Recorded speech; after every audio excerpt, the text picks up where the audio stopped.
जब मन परमात्मा की भक्ति में रम जाता है तो हमें हर जीव में वही नजर आता है।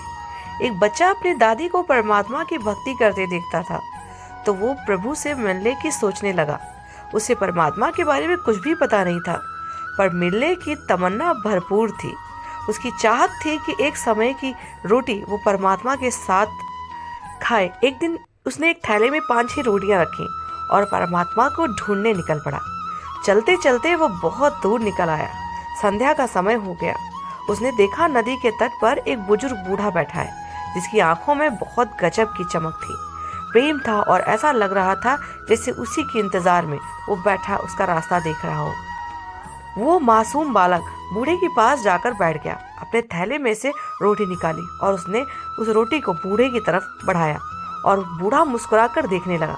बूढ़े ने रोटी ले ली। बूढ़े की झुर्रियों वाले चेहरे पर अजीब सी खुशी आ गई। आंखों में खुशी के आंसू भी थे। बच्चा बूढ़े को देखे जा रहा था। जब बूढ़े ने रोटी खा ली तो बच्चे ने एक और रोटी उस बूढ़े को दी और स्वयं भी खाई। बूढ़ा बहुत खुश था। उसे बच्चे में भगवान श्री कृष्ण के दर्शन होने लगे। बच्चा भी बहुत खुश था।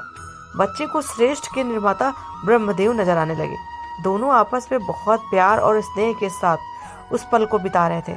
जब रात होने वाली हुई तो बच्चा अनुमति लेकर घर की ओर चल पड़ा और पीछे मुड़कर देखता तो बूढ़ा उसी ओर देख रहा था। बच्चा घर पहुंचा तो माँ ने अपने बेटे को आया देख जोर से गले से लगा लिया और बड़े प्यार से बच्चे को चूमने लगी। बच्चा बहुत खुश था। माँ ने अपने बच्चे को इतना खुश पहली बार देखा तो खुशी का कारण पूछने लगी। तो बच्चे ने कहा, माँ, आज मैंने परमात्मा के साथ बैठकर रोटी खाई। आपको पता है, उन्होंने भी मेरी रोटी खाई। माँ, परमात्मा बहुत बूढ़े हो गए हैं।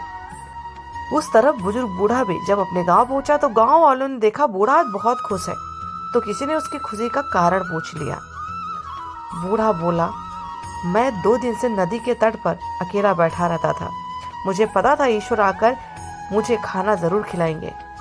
ईश्वर आए थे, उन्होंने मेरे साथ बैठकर रोटी भी खाई, मुझे भी बहुत प्यार से खिलाई, बहुत प्यार से मेरी ओर देखते रहे, जाते जाते मुझे गले भी लगाया।